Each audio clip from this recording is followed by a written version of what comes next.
Good afternoon. This is Akashvani and I am Valsa Williams with the Midday News.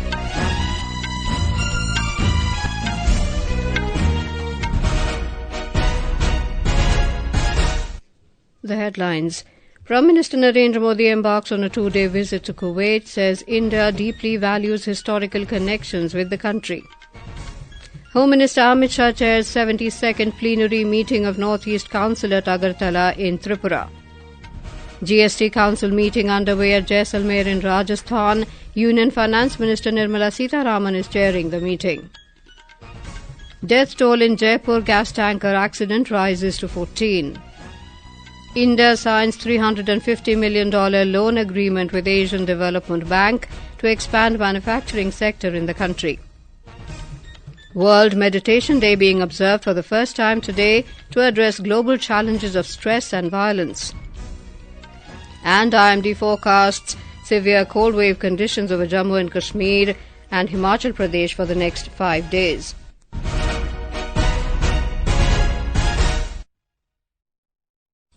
Prime Minister Narendra Modi embarked on a two-day visit to Kuwait this morning. He is visiting Kuwait on the invitation of Sheikh Mishal Al Ahmad Al Jaber Al Sabah, the Emir of the State of Kuwait.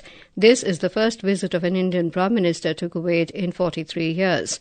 In his departure statement, the Prime Minister said India deeply values the historical connection with Kuwait that has been nurtured over generations. He added that both nations are not just strong trade and energy partners, but also have shared interest in peace, security, stability and prosperity in the West Asia region. Mr. Modi said he looks forward to his meetings with the Crown Prince of Kuwait. It would be an opportunity to chalk out a roadmap for a futuristic partnership for the benefit of our people and the region. More from our correspondent. The visit follows recent high-level diplomatic engagements, including a meeting between Prime Minister Modi and Kuwait's Crown Prince at the UN General Assembly in September, and India's External Affairs Minister Dr. S. Jaishankar's visit to Kuwait in August. Additionally, Kuwait's Foreign Minister Abdullah Ali Al Hayya's recent visit to India in early December has helped strengthen bilateral ties. The bilateral relationship between India and Kuwait has shown robust growth, with trade exceeding $10 billion in 2023-24. Kuwait remains a crucial energy partner for India, supplying both crude oil and LPG. The Indian community, numbering around 1 million, represent the largest expatriate group in Kuwait and plays a vital role in the country's development across various sectors. Vinod Kumar for Akashvani News from Dubai. The 72nd plenary meeting of the North-East Council NEC has begun at Agartala in Tripura. Union Home Minister Amit Shah is chairing the meeting. The NEC meeting began yesterday with the opening of a pre-plenary technical session. Upon arriving in Agartala last evening, Mr. Jyotiraditya Scindia told reporters that the NEC meeting will lay a new foundation for the rapid growth of the North-East region. He emphasized that in the near future, the region will experience fast-paced development, a vision set by Prime Minister Narendra Modi. The 55th GST Council meeting is underway in Jaisalmer in Rajasthan under the chairmanship of Union Finance Minister Nirmala Sitharaman. Chief Ministers of Goa, Haryana, Jammu and Kashmir, Meghalaya and Odisha, Deputy Chief Ministers of Arunachal Pradesh, Bihar, Madhya Pradesh and Telangana, and Finance Ministers from the states and union territories are attending the meeting. Our correspondent reports that several important decisions related to GST and tax slabs may be taken in the meeting. Prime Minister Narendra Modi has lauded the Rann Utsav being organised at Jodhpur in Kutch in Gujarat. In a social media post, the Prime Minister emphasised that this festival is a symbol of the tradition, culture and heritage of Kutch, which captivates everyone. He added that the festival provides an unforgettable lifetime experience to visitors through its wonderful craft market, cultural programmes and food tradition. The Prime Minister urged people to definitely visit Rann Utsav once in a lifetime with family. The death toll in the Jaipur gas tanker accident has risen to 14.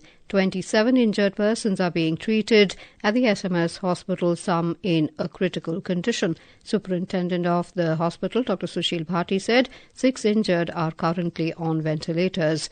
District Collector of Jaipur, Jitendra Kumar Soni, has formed a joint investigation committee to investigate the incident. The incident took place yesterday morning on the Jaipur-Ajmer highway in Pankrota area. Police Commissioner of Jaipur, Biju George Joseph, said that 40 vehicles were destroyed in the explosion and fire in the LPG tanker.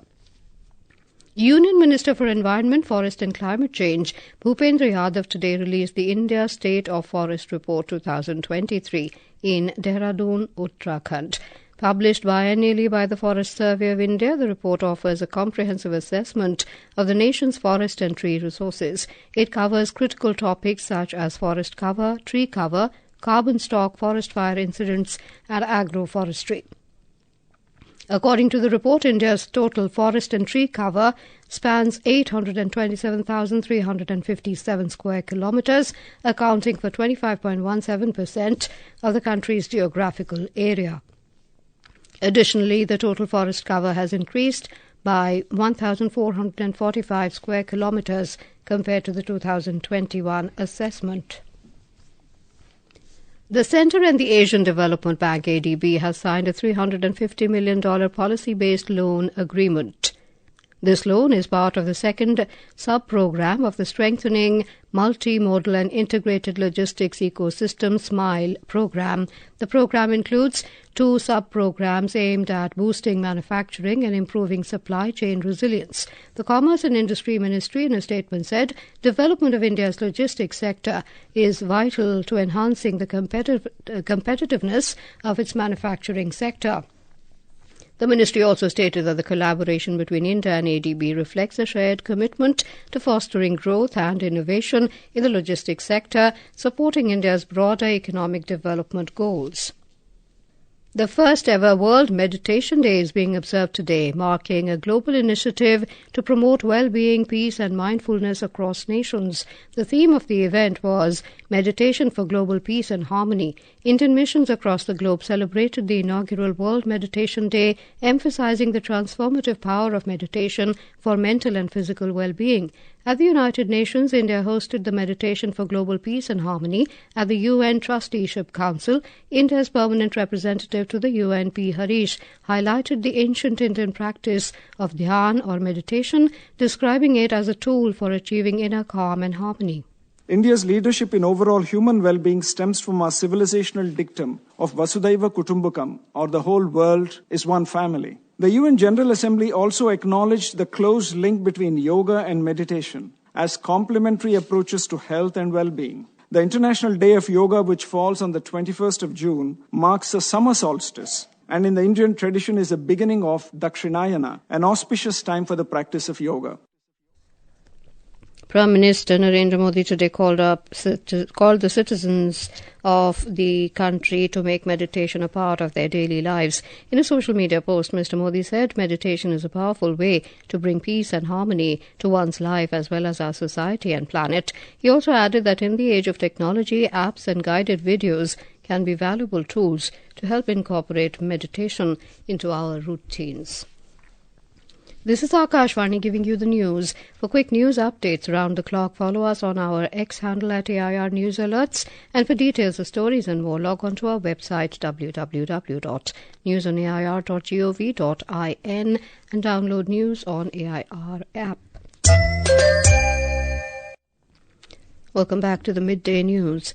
The Intermeteorological Department, IMD, has forecast cold wave to severe cold wave conditions over Jammu and Kashmir and Himachal Pradesh during the next 5 days. IMD said these conditions will also prevail over Punjab and Rajasthan till Monday. The weather agency has forecast dense fog conditions during late night and early morning hours in isolated pockets of Himachal Pradesh, East Rajasthan and Jharkhand till tomorrow. The weather agency said in Delhi NCR, smog and shallow fog is likely during evening and night hours for the next 2 days. The region witnessed a thin layer of fog this morning. Meanwhile, a rise in minimum temperatures by 2 to 3 degrees Celsius over central India is likely during the next 4 days.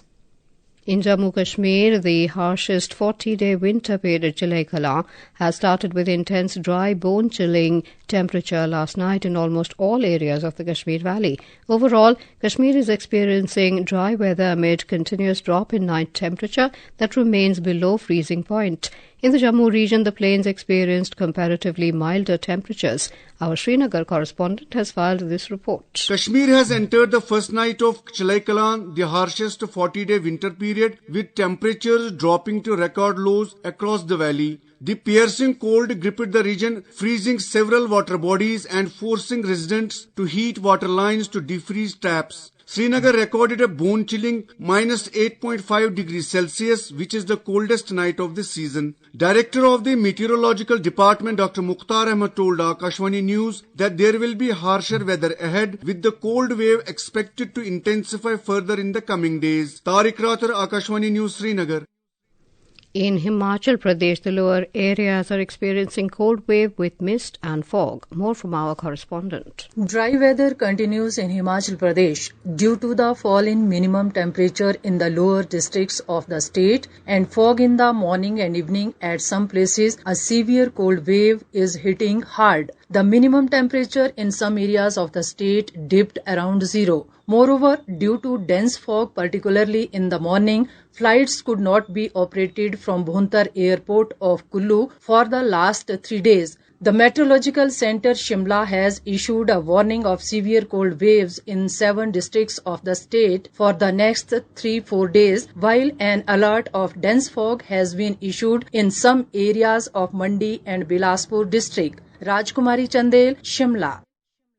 The World Health Organization (WHO) has stated that India has demonstrated remarkable progress in reducing malaria cases and associated mortality in the country, particularly in its high endemic states.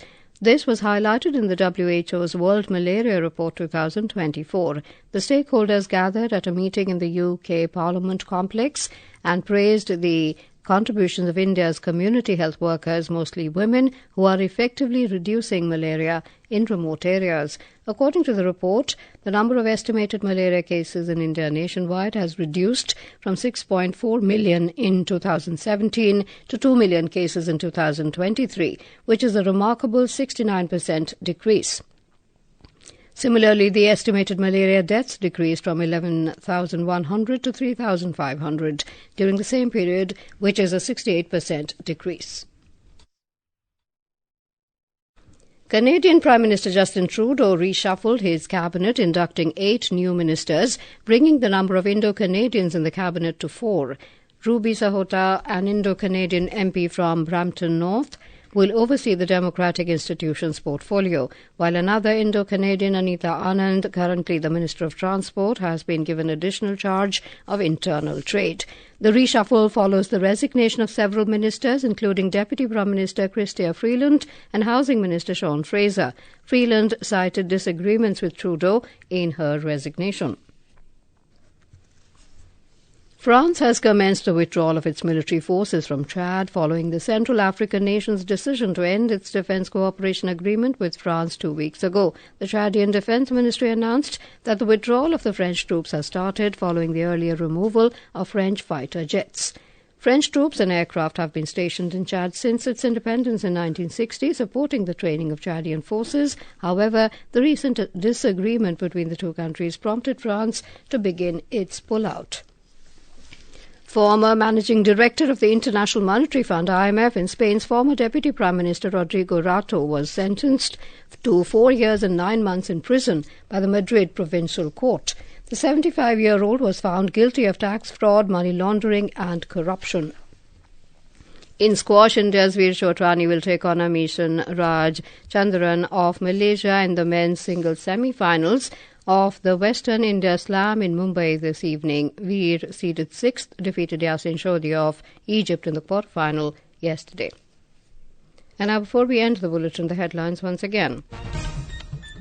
Prime Minister Narendra Modi arrives in Kuwait on a 2-day visit, says India deeply values historical connections with the country. Home Minister Amit Shah chairs 72nd plenary meeting of North-East Council at Agartala in Tripura. GST Council meeting underway at Jaisalmer in Rajasthan. Union Finance Minister Nirmala Sitharaman is chairing the meeting. Death toll in Jaipur gas tanker accident rises to 14. India signs $350 million loan agreement with Asian Development Bank to expand manufacturing sector in the country. World Meditation Day being observed for the first time today to address global challenges of stress and violence. And IMD forecasts severe cold wave conditions over Jammu-Kashmir and Himachal Pradesh for the next 5 days. And with that, we end the midday news.